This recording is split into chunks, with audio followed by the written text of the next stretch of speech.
record. Welcome. Today is the 5th of March 2021, the public discussion session from TVP International with Pageman hosting. Those of you who don't know me, I'm the regional coordinator for Australia, and I do work a fair bit with Pageman in the RC discussions. Thank you for that. Peter has been giving me the introductions to these for years. It just started and I can't start without them. So we have a few rules here, and that is that the first one, if you want to volunteer, we can discuss that afterwards.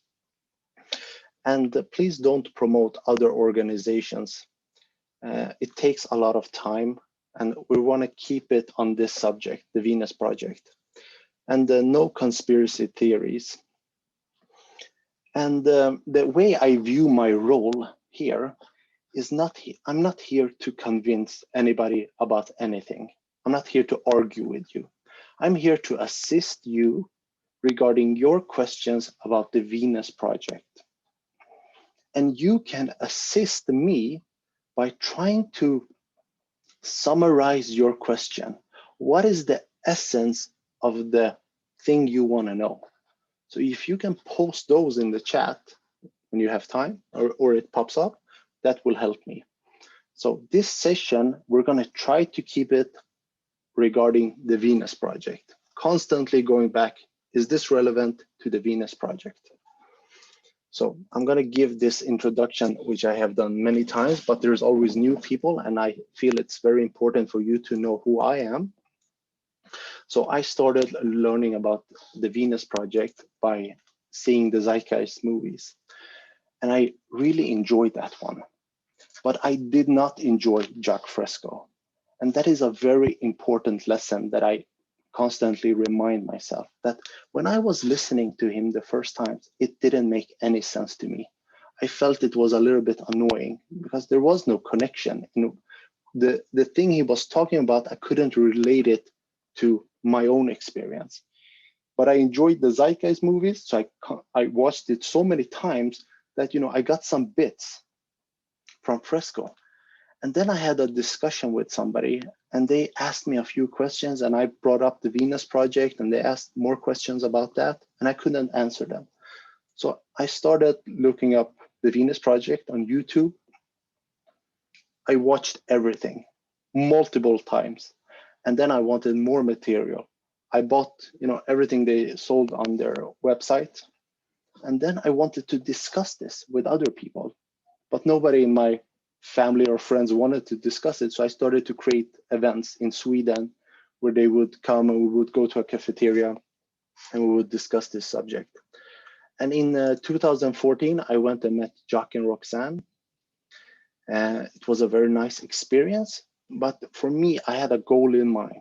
I wanted to get access to more material. I had already listened to everything I could find, and I wasn't satisfied. So I told Roxanne, I will transcribe your lectures. Just give them to me, I'm gonna do it. And she was a little bit hesitant, but then she gave me one and I did it, and she gave me more. And after 3 years, I went through 300 lectures. I didn't transcribe all of them, but I got access to them. And those mean everything to me. I still, after it's been now 7 years, I still listen to them almost every day just to repeat, and I enjoy them tremendously. And later on in 2016, I got contacted and they asked me, do you want to become a point of contact for Sweden? I said yes. And today I'm going a course which Adam also is going. It's called the Social Cyberneering Education Project. And this is to try to somehow reach a level where we can say, this person at least knows this amount regarding this subject. And then I can educate other people. And it takes a few years to go through this. So as a disclaimer, I'm not finished yet. And even if I was finished, you're not really finished with this. There is constant learning regarding this subject. So whatever I say here, you can take it with a little bit of grain of salt. You know, it isn't final. I'm tossing my ideas around, but I've spent tremendous amount of time on this. I was thinking about jumping into questions. I got some questions sent to me, but I was thinking, let's do a fun exercise. Sony, are you with us? Let me turn on your microphone. I'm going to ask you to help me today. Let's see here. Is Sony still here? Did he leave? I can't see him in the chat. I think he left. We had a young participant. He's 12 years old, but it seems that he has left the building. So let's do the exercise without him then. I have to stop sharing the screen and I have to do this. No, I'm still here. Okay, great. Sony, you're here. So can you unmute yourself? Hi. Hi, great. We're gonna do an exercise. I'm gonna draw something and I want you to guess what it is. Okay? Sounds simple? Okay. Do you see the whiteboard? Yeah. Okay, so I want you to guess when you don't have to wait until it's finished. Immediately, whatever comes in mind, I want you to toss it out. Let me know what you think I'm drawing. And you have to excuse me because it's really difficult to draw with a mouse.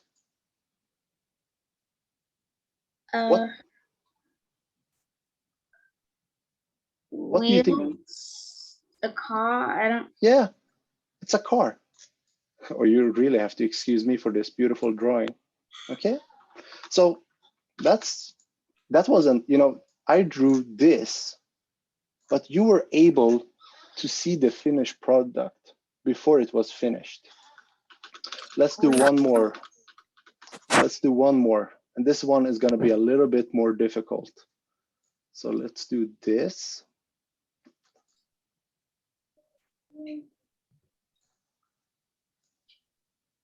What do you think the finished product will be, or the finished picture?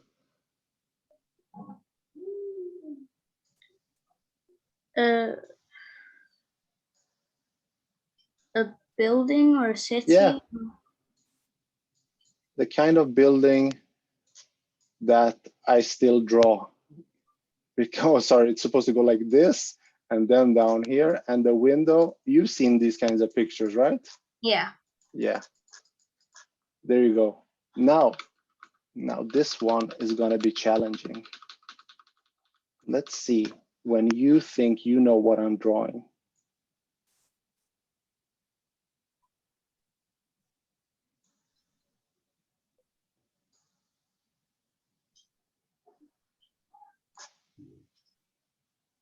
Do you want to guess? Well, I keep thinking a dead body for some reason. No problem. Let's continue. It doesn't look like like from here. I'm going to finish that for you later, but I'm going to continue.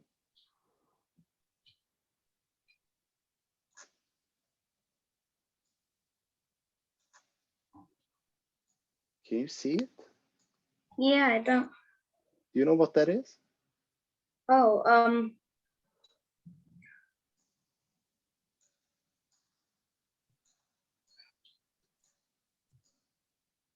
What is that? It's finished. Oh, I don't know. No. Most people don't know that. And that is my name in Persian. That's how we write in Persian. So the point of this was to try to show you that if I had somebody that was Persian here, just like you saw the car, they would have seen this much easier because they have a different experience. But because you haven't seen this kind of writing, you maybe seen it sometimes, but it hasn't been part of your normal experience. Therefore, it's very difficult to see this, what I'm doing.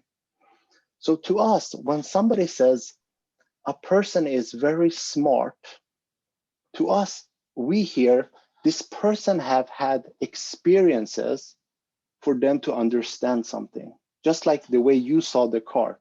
You just needed the two wheels and you were able to see the complete picture.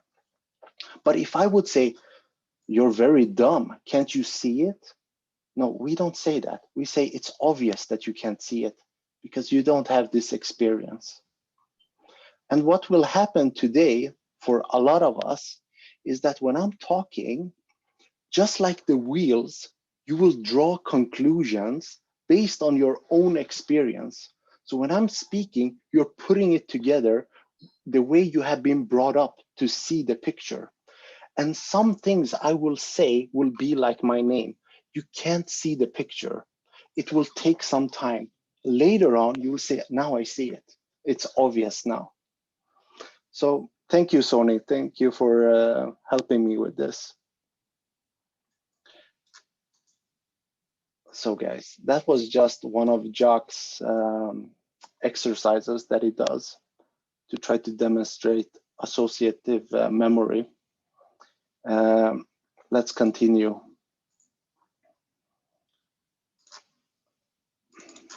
Okay, so I got a couple of questions sent to me. I'm going to read this fast. The quote TVP perfectly fits the spiritual aspects and ideals found in most religions throughout the world. It proposes to translate those ideas into working reality. Can you explain what this means? So when you listen to religious people, or you read the Bible, or for example, you watch Star Trek, and you see this nice quote, the economics of the future is somewhat different. You see, money doesn't exist in the 24th century. The acquisition of wealth is no longer the driving force in our lives. We work to better ourselves and the rest of humanity. That's great.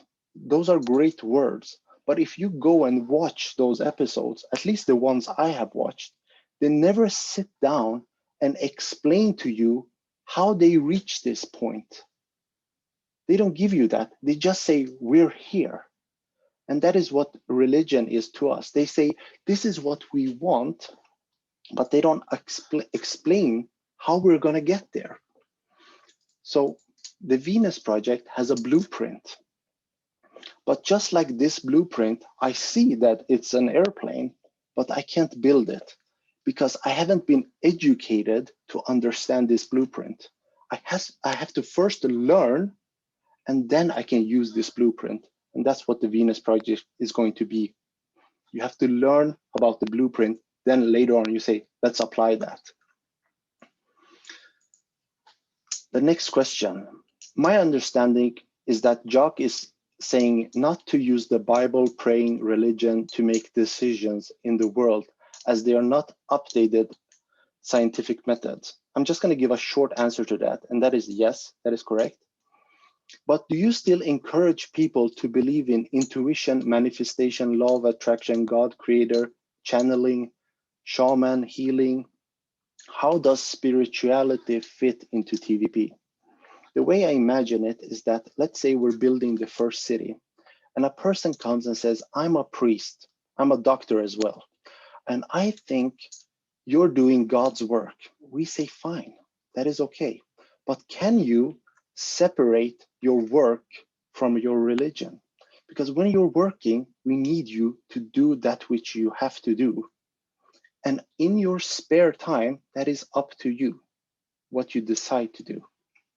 But don't go putting, don't go putting up your symbols on other buildings. You can have that in your personal space. And you can also invite other people and say, this is what I'm doing on my free time. Would you like to join me? That's fine. The way that we view that kind of systems of belief is that people will outgrow them. When they use a method of reaching conclusions, they want to solve problems. The more they learn things, the less they sit and say, I hope things will turn out great. Instead, they say, do that, and then try that, and let's see if we ask this person over here if he has any ideas. So people will start moving away from, I hope everything will be fine in the future. Next one. Was Jacque frustrated or disappointed not to see TVP adopted worldwide during his lifetime, or was he happy to know it was his life work that formed a basis for the future? Okay, now I'm gonna project. He never called me and gave me, this answer, but based on the way I've learned from the way he works, is that if this is at least the method he tries to teach you. When you're angry or you're upset, take that energy and convert it into an action, that you do something about it. And that's what he has been doing all his life. He's been taking that energy and doing the best he can. And for those that have listened to the lecture Expectations, what he talks about there is that if you're upset about the world or some person, then you're not living in reality. You're living in your head. That you would say, somebody shouldn't behave in this manner. The reality is that they are behaving in this manner. So the more we stop living in our head and we see the world as it is, then we can tackle it better instead of wasting our time and saying it shouldn't be like this. Okay, next one, just a few more. Can you please give an update on where the current project are at regarding the transcription project and the Center of Resource Management? Peter, I'm going to unmute you. Could you assist me with this? Yes, as far as I know, the transcription project's ongoing. It's not a 5-minute project. So I think the idea was that, before the material gets too poor of quality, they wanted to have it archived down and to be able to use it. Regarding the Center for Resource Management, Adam's probably a better skilled than me to answer that. But yeah, I know the transcription project is still very much underway, and I think I've just explained this before in other public lectures. That what I understand is that TVP got to a point. This is my understanding, that they need to archive this information to be able to put it to other academia and either get it looked at or studied, and realise that they need to have a lot of data to be able to do that, and that's the whole point of the transcribing project. So I know the CFRM was still underway. However, they've come to the point where to be able to progress that forward, we need to have this. So it's not one's been forgotten, the other one is on the back burner. It's about complementing one with the other, as far as I know. And Adam, if you can update the other, that'd be great. Yeah, sure, no problem. So just like the transcription project, it's a very large and complex thing. And one could imagine that when collaborating with a vast number of engineers and architects and technicians, that it moves slow. Benjamin, if you can go back up to slide 2, I think is where you had, yeah, there we go. So that's an artist rendering of actually a pretty close rendition of the current architectural layout of the Center for Resource Management. And so there's many different phases to the design process of the Center for Resource Management. And right now we're still in the concept development stage. And what that means is that for every building that you see on there, which is one of the white shapes on the greenscape, we have to go through what's called project programming, where we have to identify all of the characteristics required for each building, what the spatial requirements are, and then we can develop the program for them. So what looks to be a complete project here is, again, just an artistic rendering, which doesn't have, does not bear the reality of the technical design for the project. This is basically taking the project requirements and then digitizing it so that way it's a good representation of what the overall project is going to look like in the end.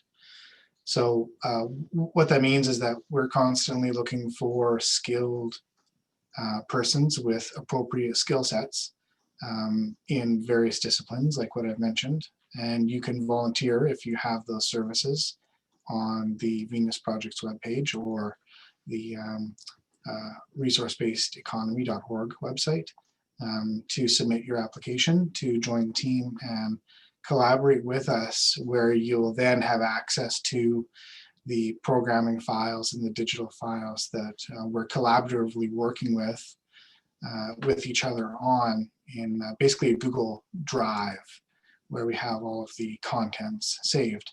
So where are we at? In terms of concept planning, we're probably on the order of 15–25% through. And once the concept planning has been approved, then we can begin to move forward into what's called design development, where we start to take those concept designs and start to make technical drawings.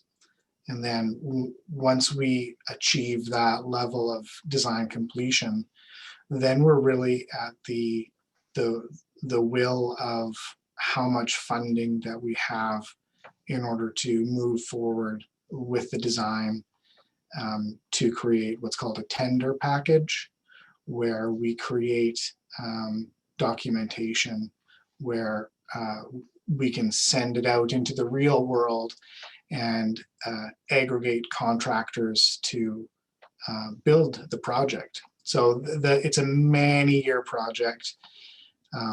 When I first started with the team, developing the team and working towards it, I was hoping it would be a 5 to 10-year program. But it looks like at the rate that it's moving, it's probably going to be a little bit longer, just based off of the logistical requirements and limitations of how it's coming together. So we're in the beginning. We're always looking for help. Thank you, Adam. Okay, so we had one more question here at the end. Let's see here. Would you knock down current cities entirely to build TVP, or are you planning on building different areas? Now, it is this particular word that, which I have a little bit of problem with. It isn't a particular person that decides these things. There is no he said or she said, or this person that looks great in a suit told us to go in this direction. And this particular part is where people have most difficulties with regarding the Venus project. And that is how decisions are arrived at. And that is the scientific method.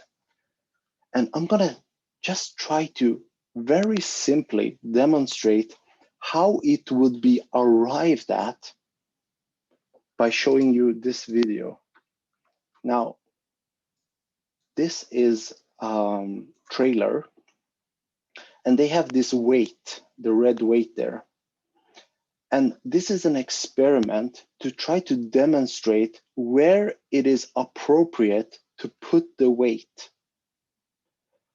You can imagine the city in the same way that you have to have a method of reaching a conclusion. So let's try it with this video.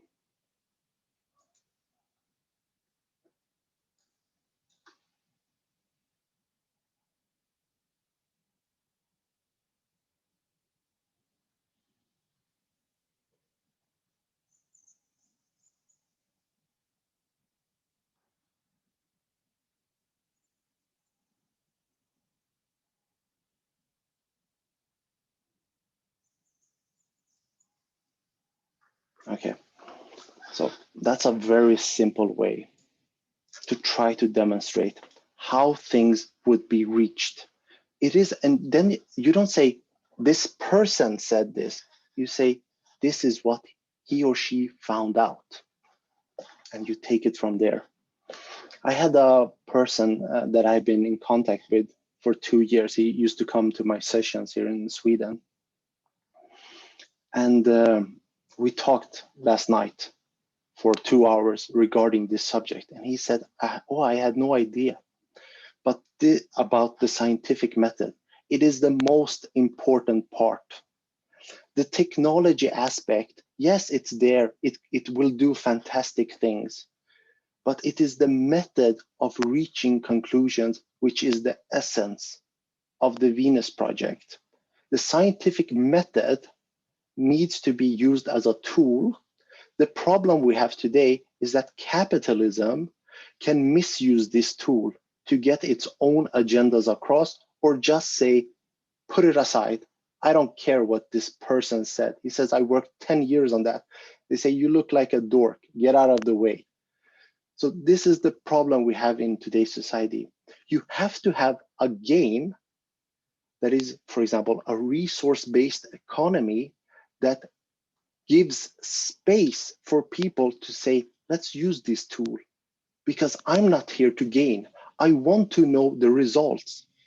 The better outcome we have from the results, the better all of our lives become. But in today's society, if I'm in a position of advantage, I don't like this tool because it might take away my advantage.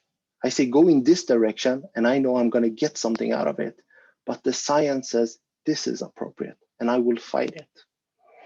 Okay, so I'm gonna unmute, but let's try it. I'm gonna unmute everybody and let's open up for some questions. So if you have a question, just unmute yourself.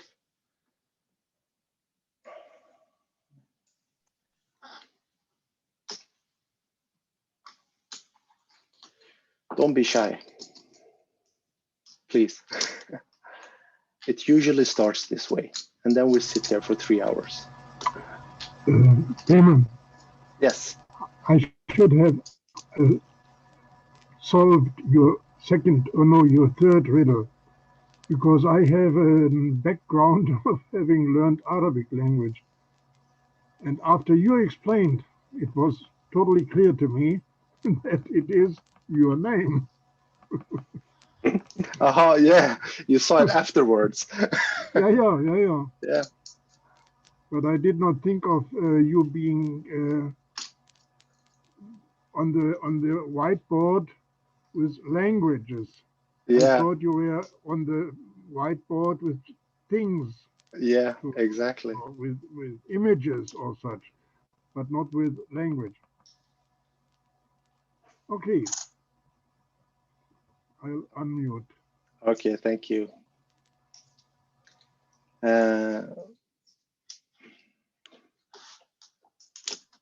Hello. Hi, Alexander. I'd love to ask a question about transitions and whether examples of transitions are a worthwhile project, like getting more examples of how we would get from here to there into the public sphere. What is there a particular transition you're thinking about? Well, out of capitalism into a resource-based economy. Do you mean, is there other examples of transitions, for example, from the kings to capitalism, feudalism? I'm thinking more if it's worthwhile creating like a thought experiment for other people in the society to experience themselves of how we might get from here in our current state to a resource-based economy, just to get people more interested in the projects, because there's the information about the resource-based economy itself, which is important, but then how to get, it's like if I'm imagining a pipeline from levels of interest, how to get people initially interested in a resource-based economy. Yeah, okay, thank you for that, Alexander. The problem is that even if you give them a very nice explanation, they look at reality, and the reality of today is I'm eating. Everything is fine for most people. And in some places, they have been conditioned to say, even though the system hurts them, capitalism, they cling to it because they've never seen anything else. And if you present this, they don't give you 100 hours. They might give you 20 minutes. And they have been conditioned their entire life to not see any other options. It sounds like capitalism, communism, that which you're talking about. They have, just like the picture with the car, how our friend Sony sees the car before it's finished. When you start to talk and you're only given 20 minutes, they will complete the picture and they say, sounds like communism, not worth to listen to. There has to be a need. The person sees that it's not working. The system that I have been told to uphold, it's not working. Then they start looking for options because they have to. And then they say, I don't get it. And please continue. That's the reason most of us maybe are here. We have seen a lot of problems. Maybe we have problems. And then we start looking. But if I have the imagination that everything is fine in the world, it's very difficult to get into a new subject. I said, why would I? Everything's working. Everything's fine. Benjamin, do you mind if I also comment on what Alexander Yeah, sure. on this transition?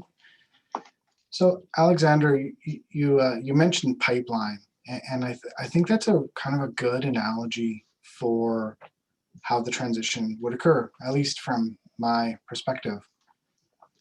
If we have a pipeline that's transporting material and it's just moving forward, and you want to change its direction, you want it to go somewhere else, you can't just stop the pipeline.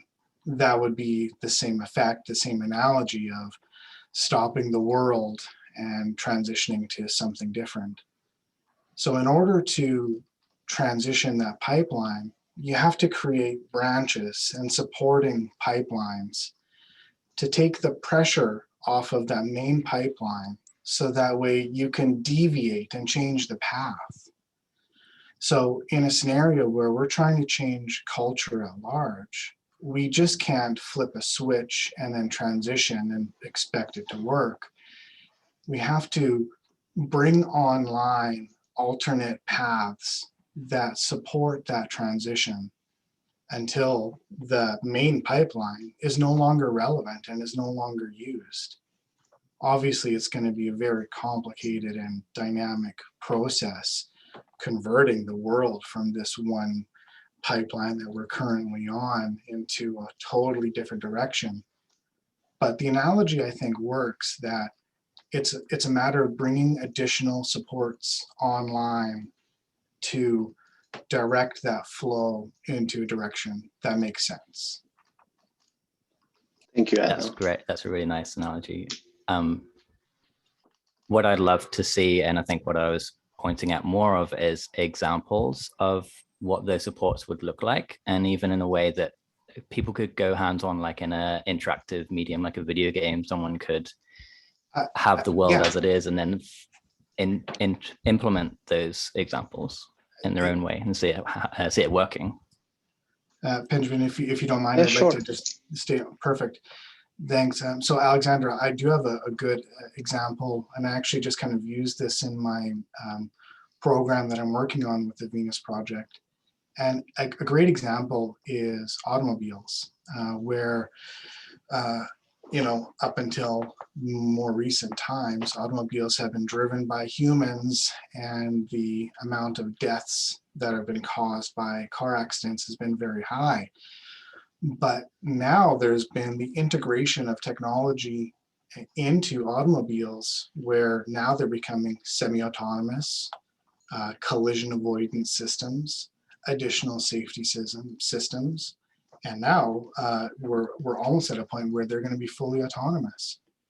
And so that's an example of one transition element where we make that particular solution more appropriate in order to save lives. And it's a matter of rolling out those particular solutions through time to ultimately eventually change the direction. So automobiles in one way, construction methodology in another way, education system in another way.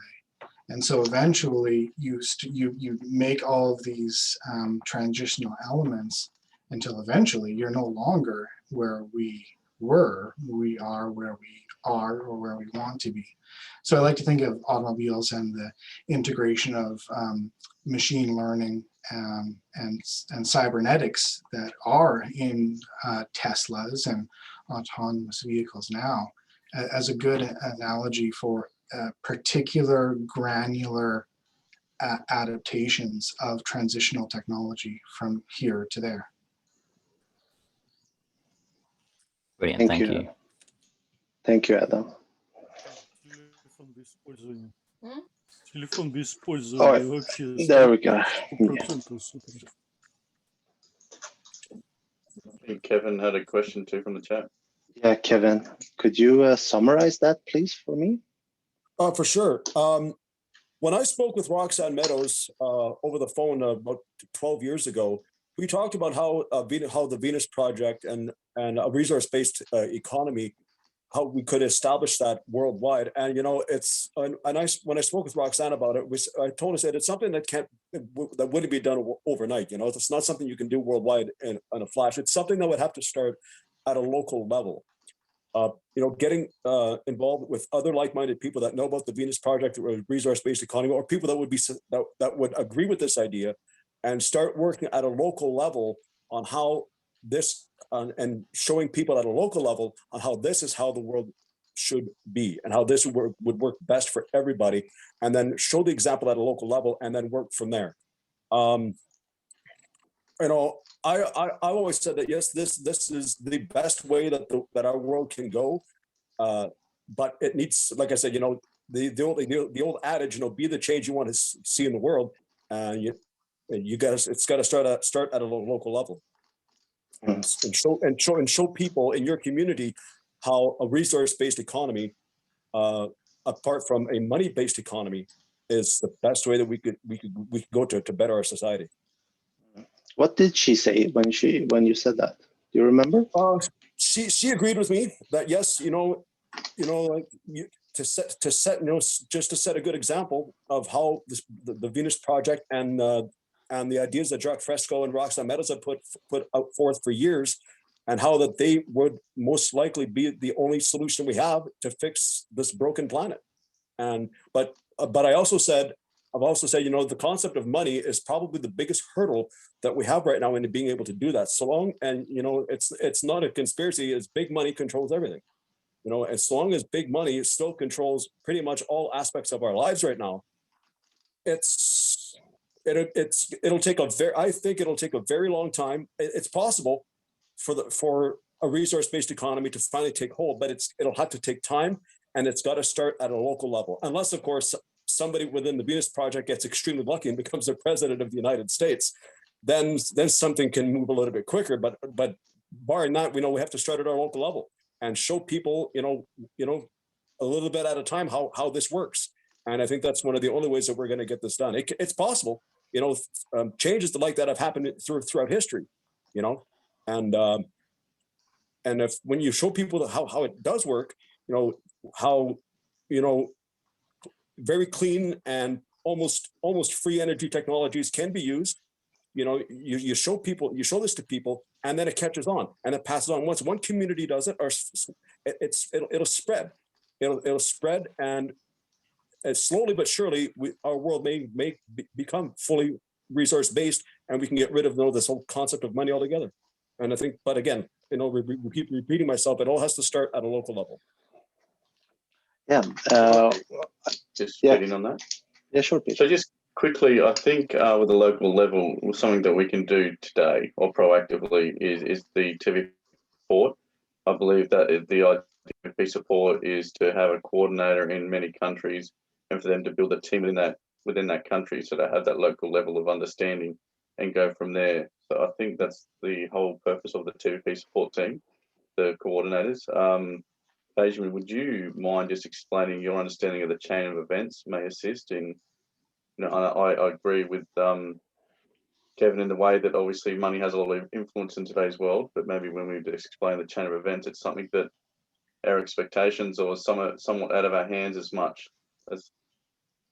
Yeah. Whatever way it comes through, we're not gonna stop it and say, hey, not on a local level because we want it this way. Whatever you want, doesn't matter. Okay, push any system that you feel is appropriate.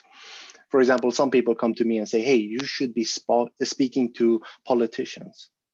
And then I have somebody says, why do you spend so much time on the politicians? Speak to the young people. And I say, do whatever you want, contact whoever you want.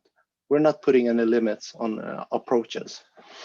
But regarding, I would like to just go through the transition, which always comes up, and which I always hope will come up after 1 hour, so we can go through a few things to set up a base for it, but it always comes up like the first question. So the way we view capitalism is that by its own design, it will destroy itself. The game is designed like Monopoly. You're rolling the dice. And if you keep on playing, somebody accumulates more and more. It goes towards the top. And then you reach a point where you say, do you want us to continue playing? And the person says, no, I'm winning. And they say, we can't play. I have no more money. So when you have this type of system today, a company wants to reduce cost. They want to get something that creates whatever I create cheaper. So when you have this constant building upon reducing cost, you say to a person that has been working there for 30 years, we don't need you here anymore. Go do something else. And they throw them out. I read an article, this was many years ago, I think it was 2015. There was a factory in China where labor is supposed to be super cheap. They had 800 employees. They fully automated from getting the resources to shipping the product out. Now they have 20 people in China where it's supposed to be so cheap. So more companies are going to have to go towards this kind of automation to stay competitive. Now people start losing their purchasing power. I can't buy anything. You can produce for the entire world, but nobody can buy anything. So to us, the system by its own rules comes to a breaking point. And we have been brought up to feel like capitalism somehow lasts forever. That's what you see when you watch movies. 500 years in the future, we have the technology, but this person still has to buy coffee. Oh, I don't have enough money. So that becomes ridiculous to us. So capitalism was appropriate for a particular time. Now we're still clinging on to it because most people haven't seen anything else. So by its own rules, it comes to an end. When it comes to an end, you have two options. If it would have been built upon, for example, somebody gives the Venus Project a chance. They say, let's try this project. They give us funding. We're able to demonstrate the cities which Adam is working on. And we show them, we say, here's the city, and this is how everything works. And they say, great, the world comes there like a museum, and they get the experience and say, more countries go into investing into this. And they say, this is the future. That's very nice. Let's hope that happens. The other way, unfortunately, will be that they cling to the system.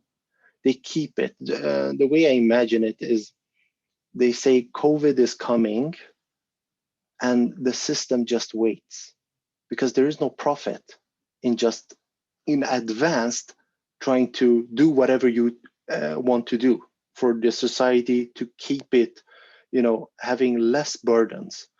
The system is designed to wait, so the problems accumulate. And then when it's almost overflowing, they wait a little bit longer and then they react. That's the kind of system we have today. When they reach that point, the system doesn't work anymore. People can't buy anything and they're rioting and all of these problems. You bring in the military to keep society fixed. Because if it starts shaking too much, it's going to go total collapse. When they start to control all aspects of life, because they have to, then they will have to, sooner or later, they will ask this question. How can we solve this problem without having a police officer on every place? They will say it's cheaper to give these people food free, give them housing for free.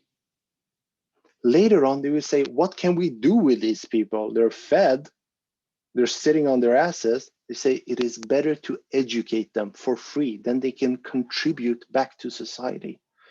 They will be forced to go in this direction by the circumstances, not by me holding a great speech, because the problems have accumulated so much that they start searching for options.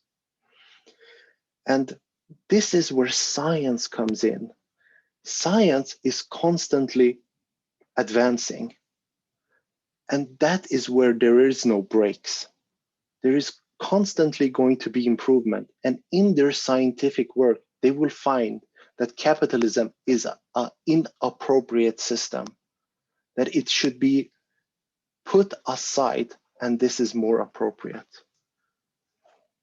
That is the basis of what we call the march of events, that there is not a person that changes the world. There are particular things that happen, and then somebody stands up and says, let's have basic income, which they're trying today because of the circumstances. But if you would go back 10 years and say, you want to try basic income? They say, are you living in a fantasy? Never.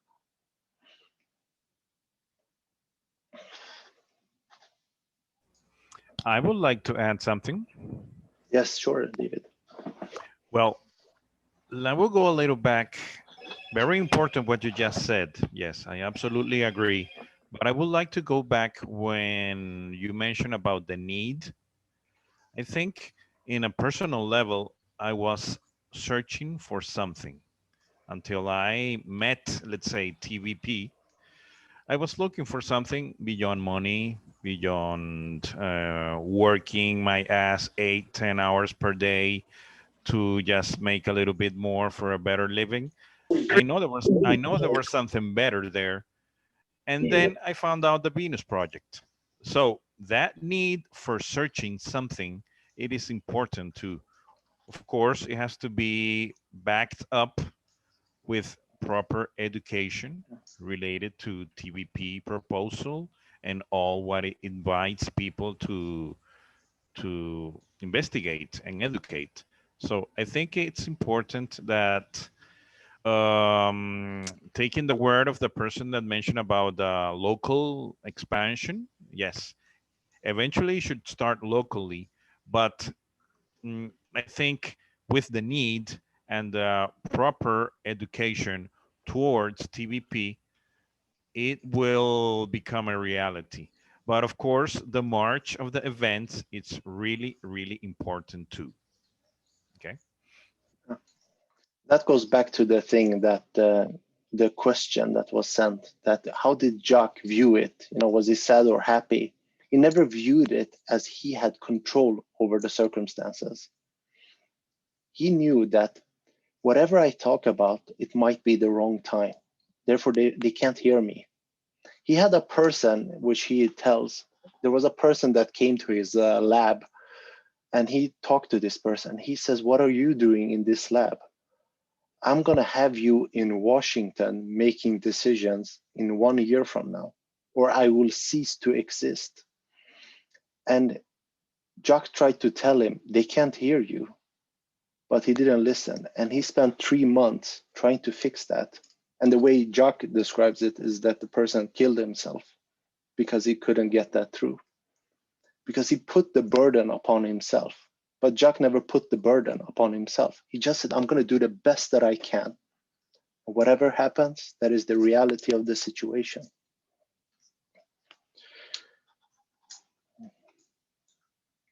Okay, guys, any more questions? I had a question. Yeah, sure. If I may. Yes, of course. I do not properly know whether the last time I was in the meeting, spoke about Kelly Hove of Canada. He has put in a very, very suitable idea, I think, for the transition from here to there. insofar as he proposed a way which I think is a very usable way. He asked people to give $10 each month into a common into a common pot, and every month end the people who put in money decide what to do with the money, and that is in the main direction buying land, real estate, and this real estate will never be purchased again. It will be kept forever. And you may find people who want to work on the lands if it is suitable, if it is not a desert or not a rocky mountain or such, but if it is arable land, then you can put a, na, wie sagt man, a farmer on it, Yeah. or whatsoever other. He calls it a profit center. Yeah. And Yeah, I understand. The general is a landholders community, and he speaks of a greater organization which is owning everything, so to say. And the people who work are asked to work 3 hours a week. That is minimum and is debatable to be more or at least 3 per week. And I look after Kelly Hoover. Thank you for that.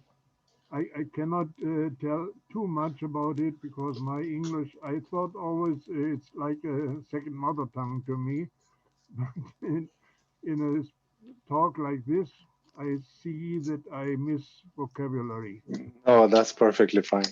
Thank you for that. You know, those are the kinds of ideas regarding, you know, collecting money and building a community. That is up to the people that choose to want to do it. Yeah, genau, exactly. Yeah. And you can read. Do you have an account with Telegram? I can write to you on Facebook afterwards. Is that okay? Yeah, I will stop using Facebook because I don't like how they behave in matters of controlling what people say or may say or just do. And so I left WhatsApp and went to Telegram. Not right now, for quite some time, but I am using Telegram much more now because I quit using WhatsApp. And I am on the verge of going away from Facebook. I just keep it on a very, very low level. Okay. Okay. Thank you for that. And this way made it that I can, that I could join today. Okay. All right. Thank you for that. Okay. Okay, let's continue. I saw somebody wanting to ask a question, but I don't see that person right now. So do we have any more questions?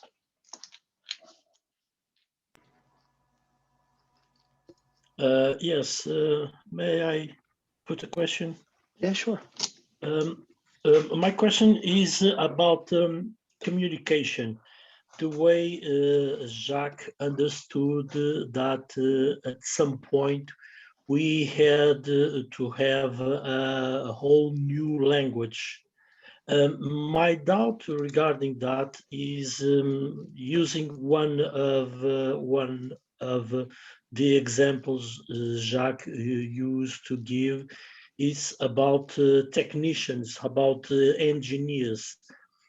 All engineers and technicians, they manage using a language, either be English or French or whatever language, is perfectly suitable to describe what they propose, what conclusions they arrive on their studies, and make all the science, as I view, available to be put in a language describing it plenty well. My doubt is where that need of a new language arrives. So the question is, how come he wants to propose a new language? Is that your question? Yes. Yes. Okay. So may I answer? Yeah, sure. I think I have understood Jacque Fresco in the way that he says mathematics, for instance, is a very precise language. And what we need is a language which does not give room to interpretations. And I think it's not our first goal to develop a new language. I think when we are very close to the goal, let's say with that community without money and things like Jacque Fresco described, it will automatically happen that languages join each other and find a way to be more precise. Yes. I don't think we need to make it a task. That's my answer. Thank you for that. That is a very accurate answer. That it isn't that we start off with eliminating language, but the more you work towards solving problems, the more you will see the problems with normal language. I still have a difficulty. Can you take your question, Nuno, one more time? Like, how would you summarize one more time? What is your question? Putting in another way, I think, or as I see, technicians, scientists can usually effectively give a good use to any language to put any subject in a very precise way and not given to interpretations. Yeah. Now, do you have a problem with that, or do you feel it's inappropriate in some areas? I feel I'm not understanding the need for a new language, and I feel maybe there's some information I don't have. Okay, so the problem we have, I would first off recommend a book regarding semantics. Now, this is a kind of book that when you have read it, you will ask yourself the question, why wasn't this the first thing I learned when going to school? Because it shows you all of the problems with normal language.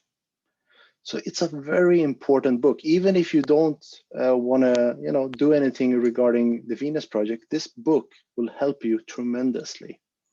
So language is filled with problems, but we have the illusion that we're talking to each other. For example, the experiment I showed earlier with the trailer, when you can visually see what is happening and you understand what a car is and what a trailer is, it becomes easy to put it together. But language, if I would sit here and just say, I want to see a better world without a description, everybody has their own imagination regarding what that means. So do you want a language that everybody imagines that everybody's talking to each other, but they're really not?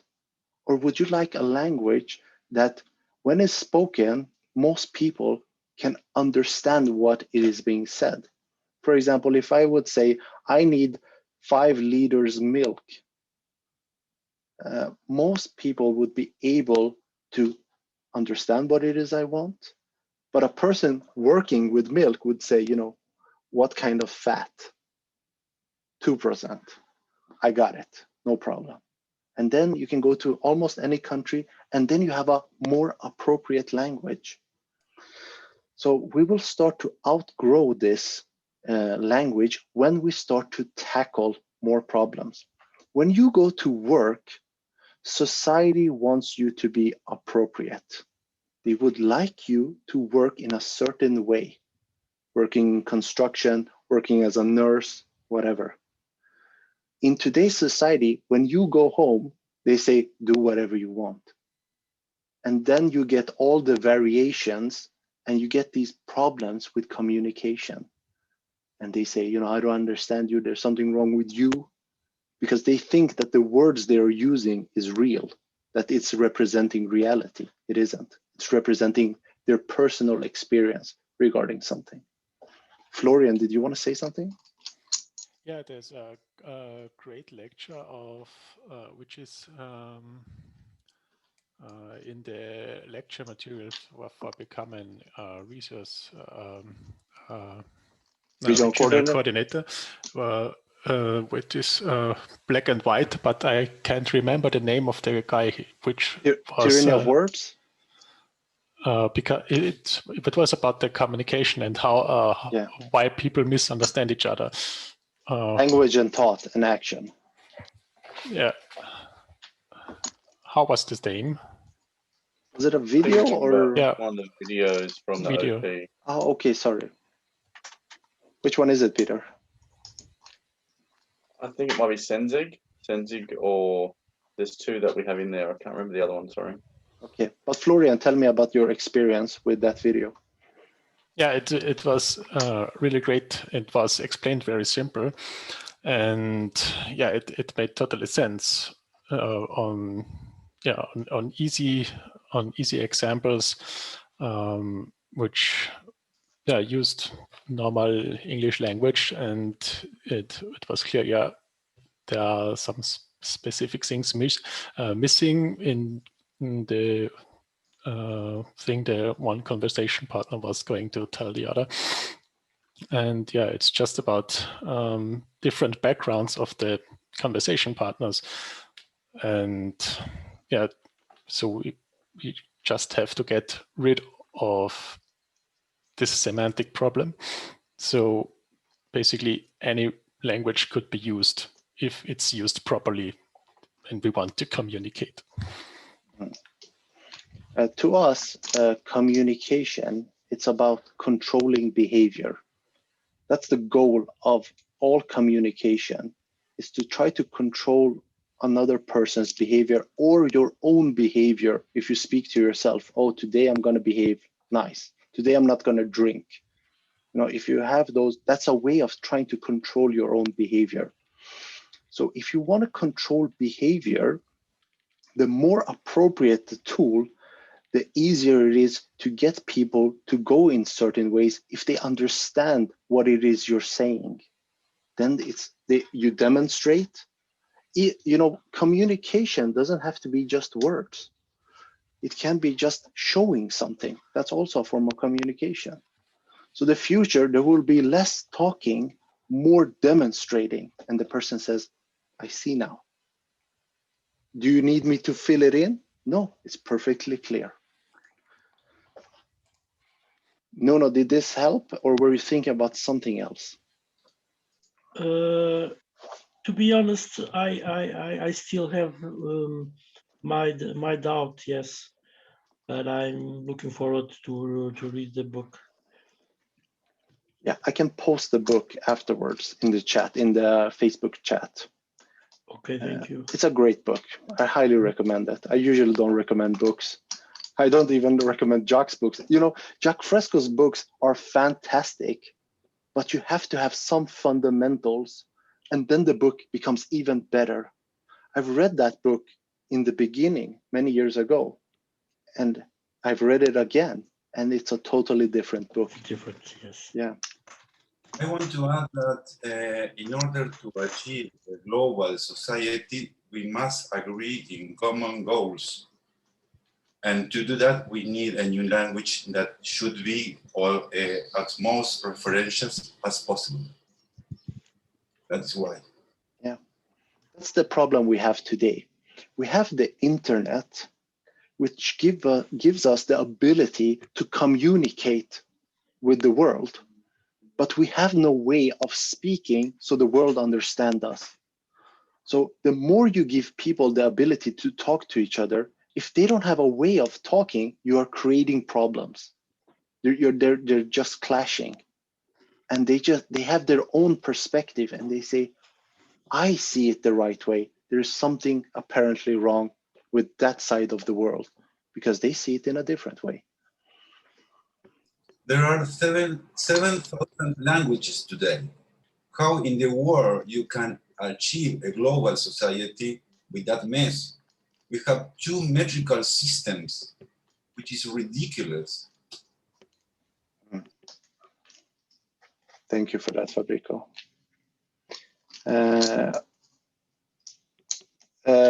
Somebody wrote here, common use of my friend, son, daughter, spouse is one example for me to change my habits in always using the names. Yeah. I do this. I have learned Yes. it when I was into my second divorce. I am the 3rd time married now for more than 25 years, in almost 30 whatsoever. It was written in a book which I almost ate.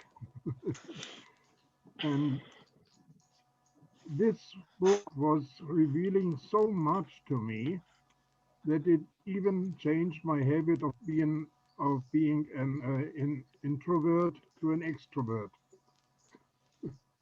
It was very, very influential, that book. Thank you.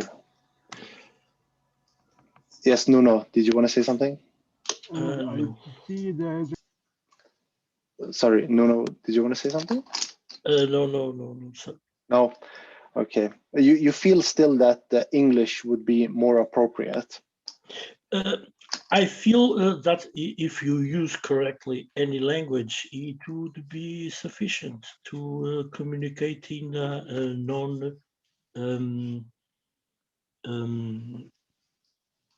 doubtful way, in a precise way, not having misinterpretations or second interpretations. Yes. When I was younger, in Sweden, we had a slang. We used to call things that were cool fat. Now, somebody that speaks English would say, why are you using that word in that manner? It's not correct. But language isn't fixed. It is constantly changing.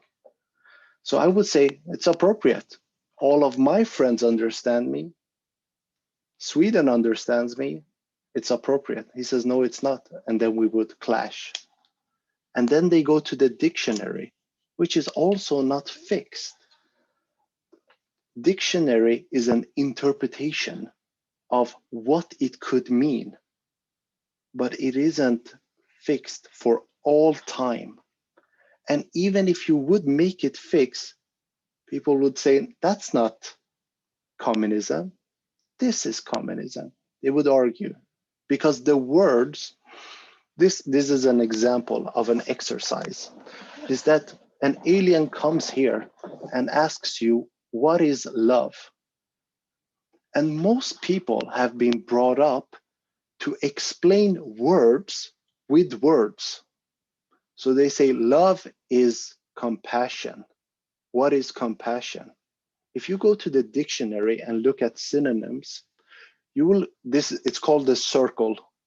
You go, what is love, compassion, caring, and then you come back to love again. So you got 3 words without the explanation.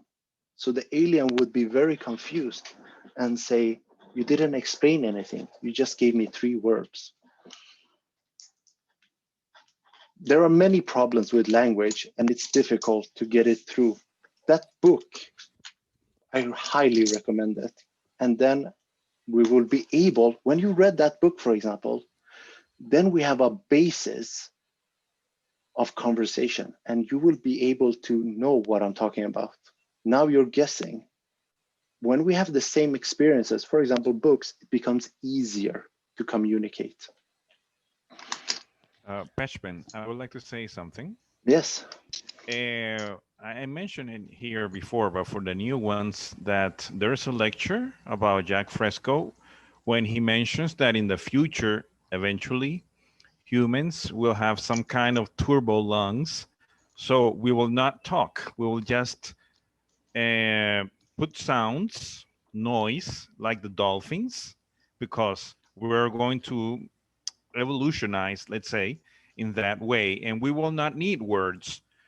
Going back to what you just mentioned, that language is complicated and it goes beyond English. English has its flaws because I speak Spanish perfectly and it has its flaws. And of course, English does, because sometimes you confuse words, you know, and I like very much the example about love, compassion, care in that circle. And that's the problem, or one of the problems with language. You know, so I think that has to be surpassed. Of course, not now.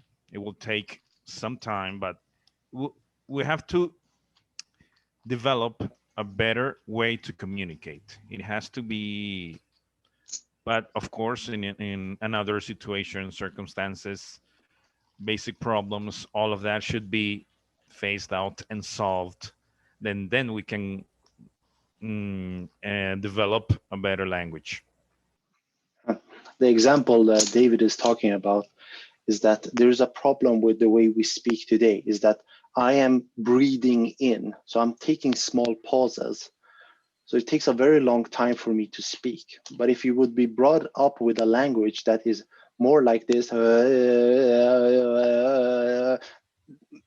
it doesn't matter if you're brought up with that, the person would be able to see the differences in the sounds they're making. So that would become, let's say, a faster way of communicating. But the important part of communication is that when I say something, the person has to have the same reference regarding what I am talking about, or it doesn't matter how fast I speak, because it goes into the head. There is no connection. It flies out of the head.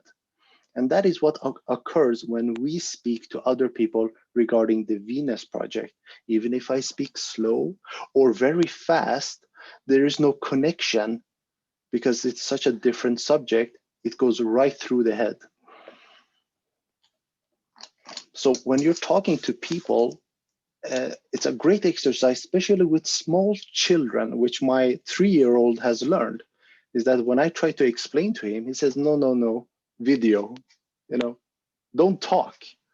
Because the more you talk, you can't explain things to a child which they don't have a reference for. Is the video perfect? No, but it's more appropriate than just saying things, because they have nothing in their, in their box of things to draw from. And then, I sit with my kid and he has an airplane, and I say, this is the, these are the wings. This is the landing gear. This is the cockpit. So he walks around as the cockpit, he has a reference for different parts. Before it was just a solid object. Now he can see the different parts in it.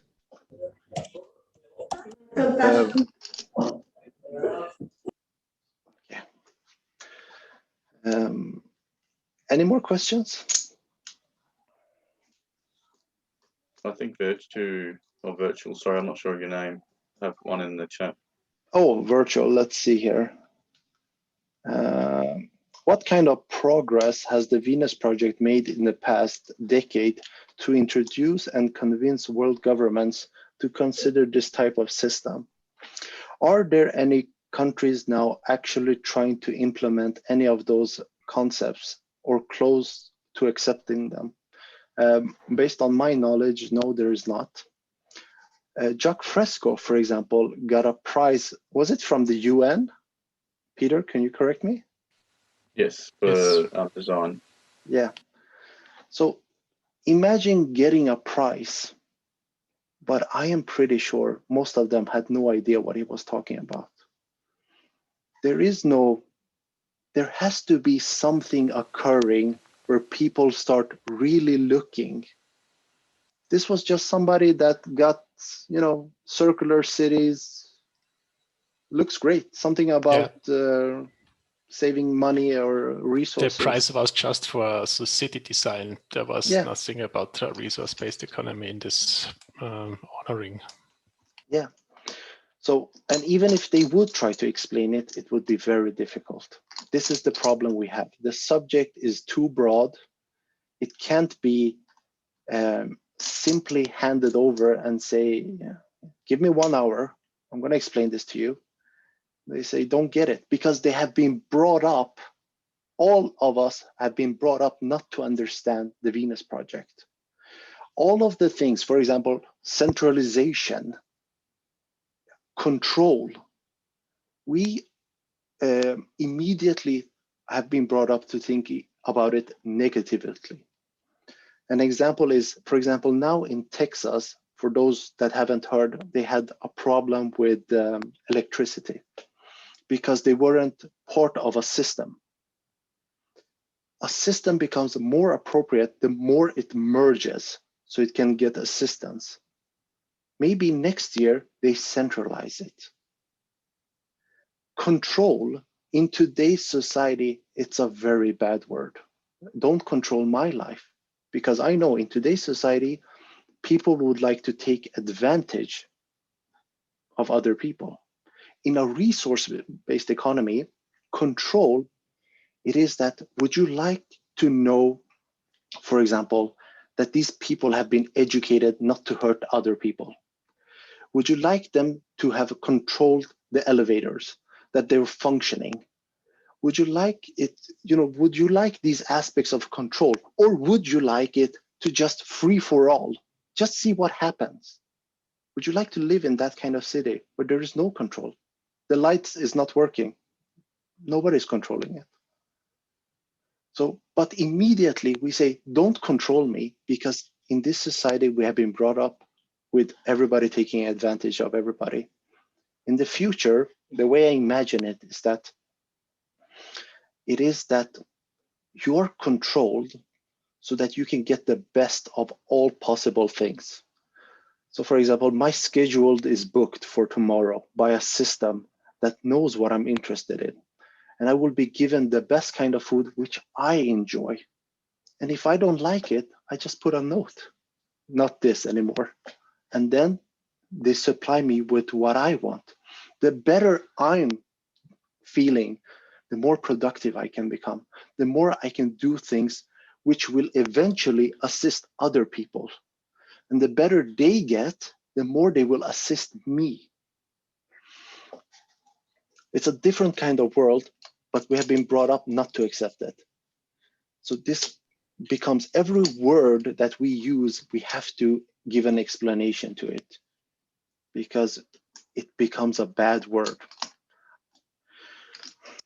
Today people are concerned about privacy, but you have to remember that they stole information to the NSA, to the American military. So if if they have that kind of defense, and they still can't do the job, imagine what's, it's ridiculous to think that we can have privacy in today's society. Yeah. The way I imagine privacy is that we have been brought up with wanting to be private. But when you go to a doctor and this person wants to assist you and he says, drop your pants, thank you, you usually do it. Because in that situation, in almost all other situations, you would say, no, that's private. But in this situation, suddenly it isn't private. So the future is like that. You're dropping your pants because they're there to assist you, not to take something from you. So privacy in today's world, I understand it. I want to be private because the world is going to take advantage of it. It's inevitable in this kind of world. Because also it will be a system that assists you, abuse you. Yeah. So the more you show yourself, the more the system can give you what you need.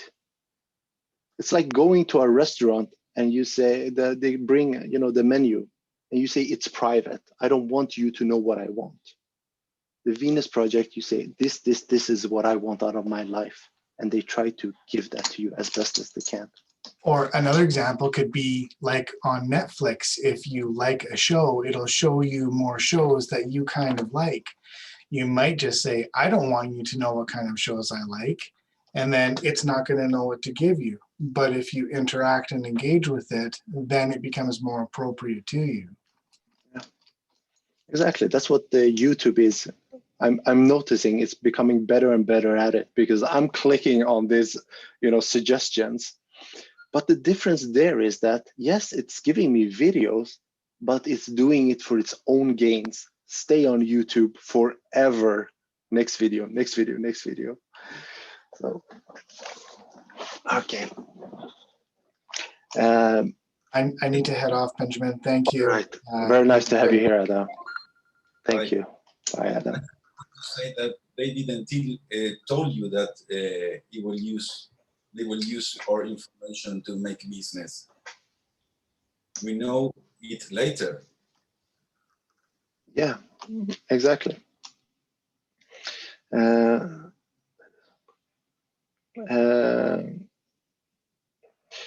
See, Michael, that is a projection. It actually reduces conflict as more meaning and clarity is understood. Could you expand on that? What did I say? Oh, it was in reference to, we were talking about more advanced forms of communication, like telepathy and, mind to mind, connection. Neuralink is a technological version of this, but it's just a technological version. Yeah. But it was about, able to transmit information, thoughts much more quickly than just words can do. Yeah. And eventually we'll develop that and outgrow written and spoken language, just as we'll outgrow the monetary system. It's just, that'll take a bit longer. Yeah. The problem is that even with ourselves regarding communication, we have a problem. So even when I'm talking to myself, I can be inappropriate. I can say, why did I do this? Why did I do that? Why did I buy this shirt? So even if, even if I could be connected to somebody else's brain, the way of communication today would make it, I wouldn't be able, if I don't get the exact reference of how a person reaches a conclusion, then there won't be a way of communicating. I would just get a big scramble into my brain without me being able to decipher what does all of this mean to this person. I would just get the words. You would have the same problem in a higher speed. Just words coming at you, no communication. Okay. For this understanding from brain to brain, I would recommend to read Daniel Quinn, the story of B, or the Ishmael's secret, or My Ishmael, or the Ishmael story. It's a trilogy where a gorilla has been very long with humans and learned not to speak like them, but he learned to communicate brain to brain.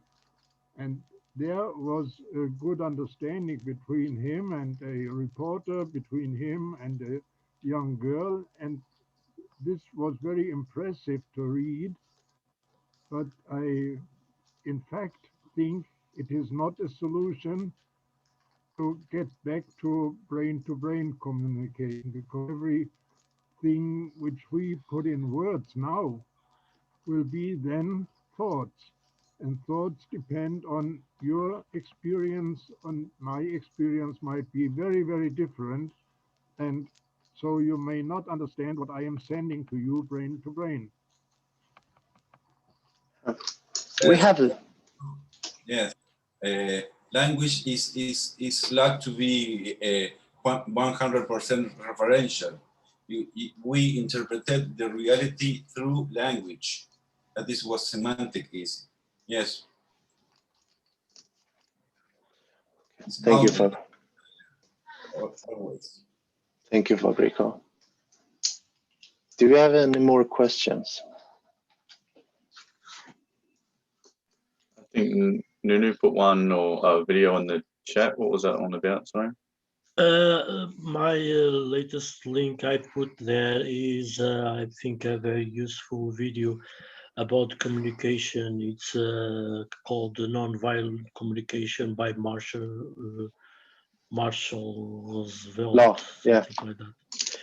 And I think it is a video that helped me a lot, and I think I believe argues on tribes and people not getting along with each other by forms of communication. Marshall Rosenberg was able to fix those problems and put those people communicating. I just wanted to share with every one of you. Yeah, we did, I think it was 12 weeks. Was it 12 weeks, Peter? We went through his material? Yes, the ERCs went through the material recently. I think it was about 10 weeks because we dumped a couple into 1 week, just regarding the full course. I think one of the guys or girls had the full course of Marshall's. So we have looked into it if you wanted to explain it from our point of view, Paige. Yeah, the way we view it is that if you have a method of speaking to others or with someone that you care about and you feel you have problems communicating, and this person assists you, fine, that is perfectly fine. And it helped me a lot, gave me many ways, many tools. But there is still the problem that the language isn't referential. For example, when he talks about needs, and this is from his own words, he said, needs is a very big part of the things he talks about. He said, for example, this, when I sat down and wrote how many needs people have, I had 50. And then I summarized it to, I don't remember exactly how many, but let's say 12. So even though he's using this term, the way he's describing what needs are, he used to think about 50, now it's 12. Then somebody says maybe, hey, it's 6. I feel it's 6. And you have this kind of miscommunication. I don't say don't use it if it works for you, but there's still something missing in that way of communicating. It's a great, if you want to get some pointers on a different way of looking at communication, I highly also recommend looking into that video. We can invite people here to join us. We are now reading Language and Thought and Actions. So maybe Fishman, no?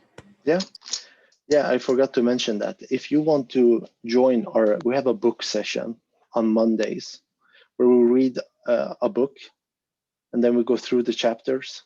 And then we have a video lecture where we go through the video, we listen to one of Jacque's videos, and then we discuss them. What did this all mean? And I think me and Peter and Fabrico, we've been doing it for 2 years now. Monday and Thursday, it's like eating lunch and breakfast every week. So yeah, I think it's been 2 years now.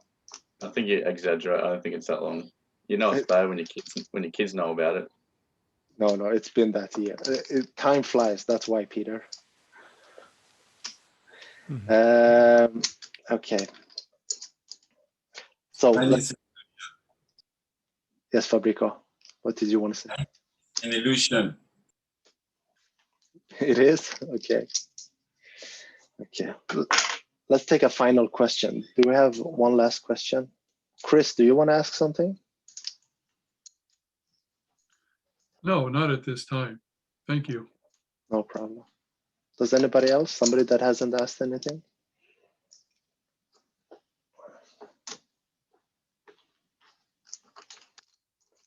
Okay. So let's finish it for today then.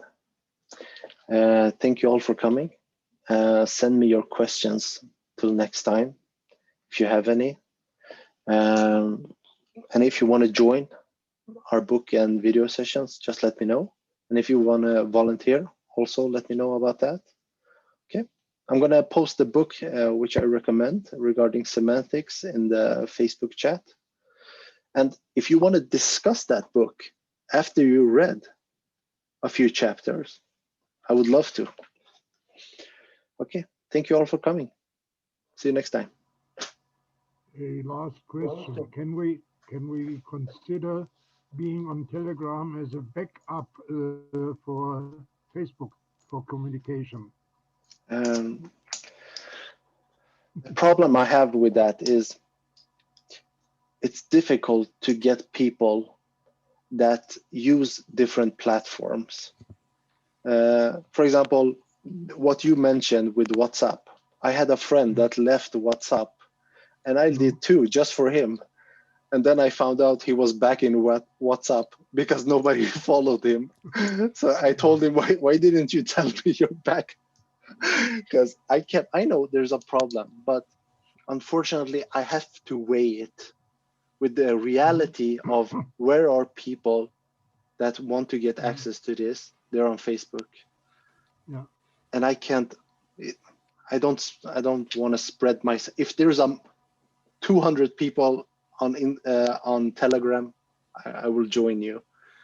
But okay, I will tell you when we are a community of 200. Then I'm going to jump in there. Okay. At least in Europe, it's not so bad with things like data protection. At least we have the GDPR, and this is a real kind of heavy constraint on data. So you don't have to fear, at least in Europe, what WhatsApp or Facebook does. Yeah, let's not get into that discussion. Okay, thank you all. See you next time. Bye.